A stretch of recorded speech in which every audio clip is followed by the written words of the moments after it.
Hello students, कैसे हैं आप लोग। तो कैसा चल रहा है तैयारी। हम लोग जानते हैं कि दोनों ही जो हमारे एग्जाम्स है, you have the JEE main second session जो कि आपका अप्रैल के लास्ट में होने वाला है। Then the NEET exam that is going to happen in the first week of May. तो रिपीटेडली हम लोग के पास जो क्वेरीज आ रहे हैं थ्रू डिफरेंट प्लेटफॉर्म्स कि सभी स्टूडेंट्स एक ही बात का डिमांड कर रहे हैं कि कुछ ऐसा बताया जाए कि लॉन्ग आवर्स के लिए स्टूडेंट्स कैसे पढ़ाई कर सकते हैं, how they could sustain their studies for long hours in a day. देखिए बात क्या है कि कोई भी स्टूडेंट्स हो, कैसा भी हो उसका कैलिबर, एक सफिशिएंट नंबर ऑफ आवर्स उसको डेली स्टडी करना ही पड़ता है। चाहे कोई सा भी स्टूडेंट हो, अगर वो sufficient number of hours study नहीं कर रहा है तो उसका सिलेक्शन नहीं होगा। देखिए बहुत सारे टॉपर्स होते हैं जो बोलते हैं कि लास्ट मोमेंट पे उन्होंने उतना स्टडी नहीं किया, मे बी उन्होंने साल भर बहुत ज्यादा आवर्स दिए होंगे तो उनको लास्ट मोमेंट पे उतने लॉन्ग आवर्स की जरूरत नहीं है। बट वो स्टूडेंट्स जो एवरेज है, जिनको हर हाल में अभी 12 से 15 घंटा पढ़ना है, तो उनके लिए थोड़ा बहुत हम लोग टिप्स देना चाहते हैं कि कैसे आप सस्टेन कर सकते हैं और कैसे आप अपने स्टडीज को जो है वो लॉन्ग आवर के लिए खुद को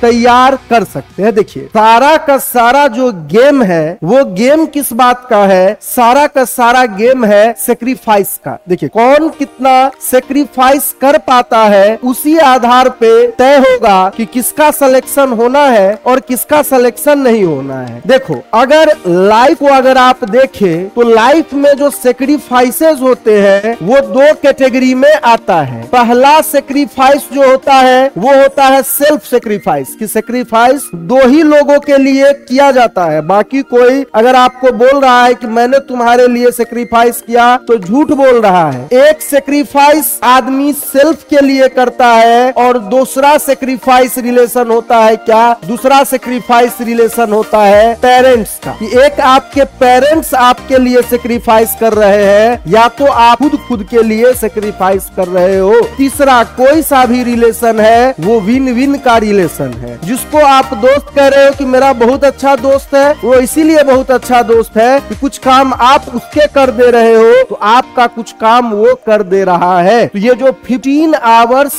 स्टडी का मोटिवेशन आएगा ये इन्हीं दो चीजों से आएगा। देखिए मैं क्यों कह रहा हूं कि अगर आप बहुत लॉन्ग आवर्स स्टडी कर रहे हो, बहुत हार्ड वर्क कर रहे हो, तो किसी के ऊपर आप एहसान नहीं कर दे रहे हो। जो आपका रिजल्ट आएगा from this long hours of studies उसका एडवांटेज कौन ले जाएगा, आप खुद ले जाओगे। ये डोंट थिंक अबाउट दैट कि आपका दोस्त, आपके पेरेंट्स, आपका कोई भाई, कोई नहीं ले जा रहा है। कल को अगर आप इंजीनियर बनते हो, आप डॉक्टर बनते हो, you have such huge income, तो भाई उस इनकम का तुम एडवांटेज लोगे। तुमको क्या लग रहा है 10 साल बाद तुम्हारे पेरेंट्स तुमसे पैसा मांगने आएंगे? ऐसा होता नहीं है। प्रैक्टिकली या तो आप उसका जो भी आपको सक्सेस मिलेगा आप खुद यूज कर रहे हो। दूसरा, आप तो किसी के लिए सेक्रीफाइस नहीं करोगे। आपके लिए कौन सेक्रीफाइस कर रहा है? आपके लिए आपके पेरेंट्स सेक्रीफाइस कर रहे हैं। आपके पेरेंट्स ने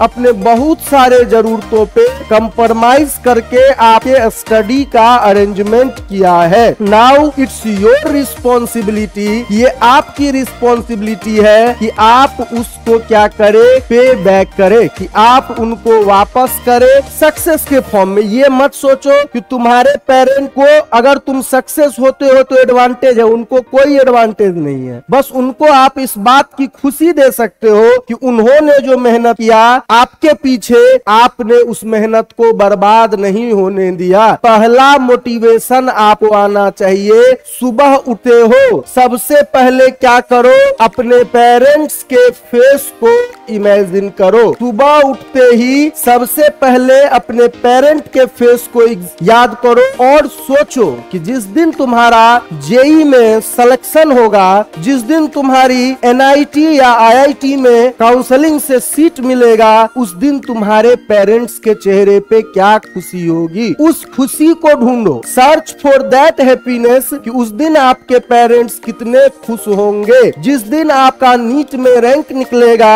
आपको किसी मेडिकल कॉलेज में सीट अलॉट की जाएगी, तो अपना चेहरा तो लोगों को बार बार दिख ही रहता है कि हम कैसे होंगे। पेरेंट्स को याद करो कि वो आपको कितना खुशी देंगे। तो सबसे पहले मॉर्निंग में उठने के साथ, स्पेशली जो लोग हॉस्टल्स में है, घर से दूर है, आपके लिए तो और ज्यादा इम्पोर्टेंट हो जाता है कि सुबह उठने के साथ पेरेंट्स के चेहरे को याद करो और दिन के काम को शुरू करो। दिन के काम को अगर आप शुरू करते हैं तो रूटीन आपका ऐसा होना चाहिए। देखिए मॉडर्न टाइम्स है, बहुत सारे जो इंसान है वो नॉटर्नल एनिमल बन गए हैं, जो रात को भी जागते हैं। तो आजकल यूजुअली लोगों का मॉर्निंग स्टार्ट जो होता है स्टूडेंट्स का, वो थोड़ा लेट होता है। अगर आप लेट नाइट स्टडी करते हैं तो मॉर्निंग लेट भी स्टार्ट करे तो चलता है, लेकिन जो भी कुछ हो जाए, मॉर्निंग में जब आप एक बार स्टार्ट करते हो तो स्टार्ट करने के बाद सबसे पहले अराउंड, अगर मान लीजिए 7 o'clock कि अराउंड आप 7 o'clock फ्री हो जाते हैं from a light breakfast and finishing the daily routine work, तो 7 से लेके आपका पहला स्लॉट होना चाहिए 10 बजे के बीच में, कि 7 से 10 के बीच में आप उन सभी सब्जेक्ट को पढ़े जिसको आप मेमोराइज करना चाहते हैं, कि जो कॉन्सेप्ट, फॉर्मूला, इन सब को आपको याद करना है। Try to get it from 7 to 10। आप इसके बीच में ये कोशिश कर सकते हैं कि छोटा सा ब्रेक ले लिया जाए, तो उस ब्रेक का आपको अपना एडवांटेज होगा। तो अगर आप छोटा सा ब्रेक लेते हैं, अगेन कम एट 10:30, और यहाँ से लेके आप कहाँ तक जा सकते हैं कि from 10:30 to 12:30 again take 1 step forward, again take 1 step. आप अपना सब्जेक्ट नंबर 1 की S1 किसी एक पर्टिकुलर सब्जेक्ट का रिवीजन को फिनिश कर। इसके बाद लंच ब्रेक लीजिए और रेस्ट लीजिए। और एक काम हर इन आदमी के रूटीन में होना चाहिए कि आप 2 से लेके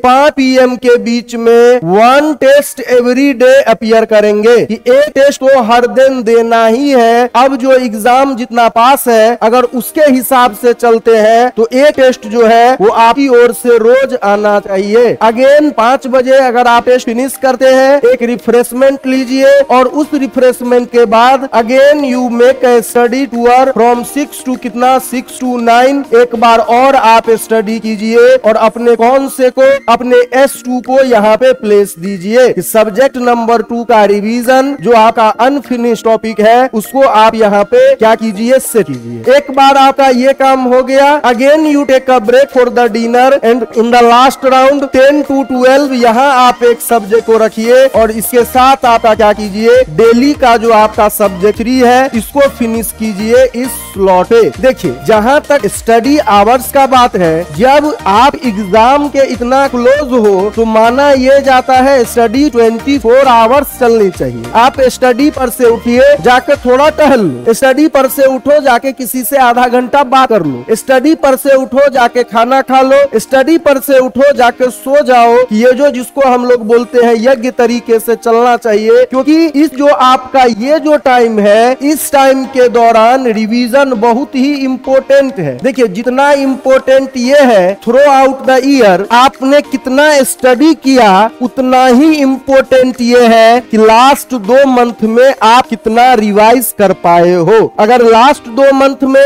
आपने अच्छे से रिवीजन किया है तो डेफिनेटली आपको आपका ये रिवीजन ही आपको अच्छा रैंक दिलाएगा। तो इसी के साथ मैं इसको यहाँ पे फिनिश करता हूँ। I hope this lecture will help you.